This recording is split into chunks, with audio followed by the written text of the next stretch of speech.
Throughout history, some leaders have used the threat of a common enemy or fear to unite, motivate, or control their people. What if those leaders knew all along that the unifying motivator they look for and can use can be found within us? Successful leaderships, for the good or bad, know the nuances of tapping into the people. I just wish the ones that led for the good were more successful than they are. Leadership derived from fears or promises can survive for a while, but leadership that is capable of surviving and thriving into the future needs the respect and the admiration of its people. True admiration or patriotism cannot be bought through fear or bribery.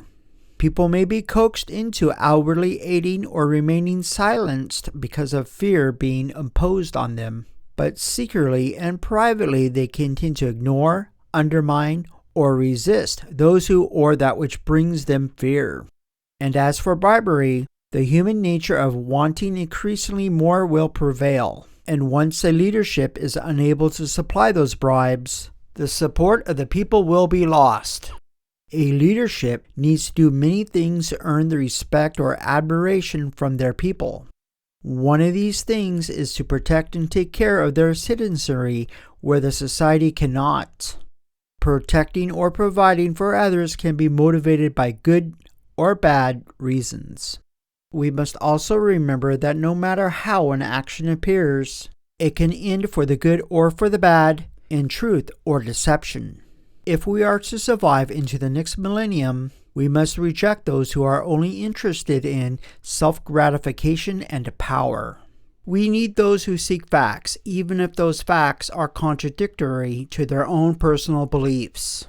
Those who protect, provide prosperity, and carry out the best interests for all are required. We require such leaders. We need leaders who seek knowledge and experience. We need leaders who have the ability to look at a situation with many different perspectives. And also, we require leaders who implement functional policies, even if contrary to their own interests, beliefs, or agendas. We need those who are only interested in serving the greater good, even if it comes at a personal cost to themselves.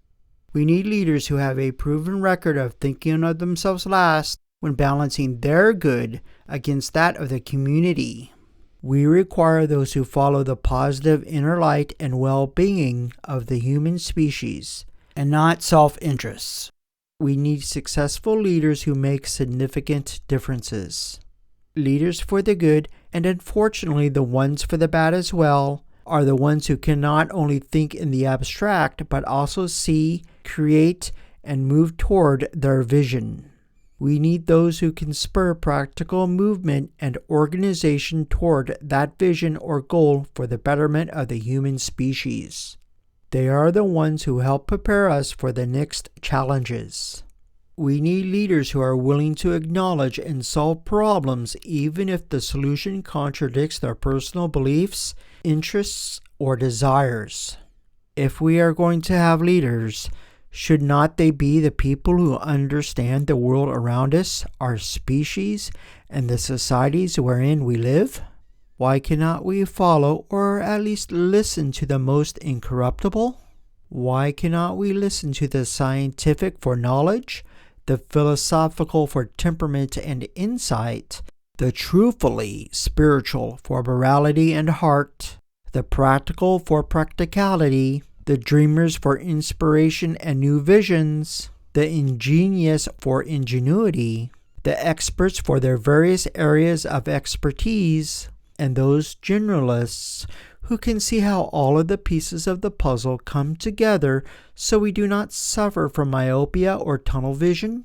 No one is perfect, but we need and deserve those who can devote themselves to understanding the world around us and something other than themselves. We also need people who can see beyond the short-term benefits and look more at the long-term outcome, beyond their personal life expectancy. What we do in the here and now is important and sets the stage for all future events.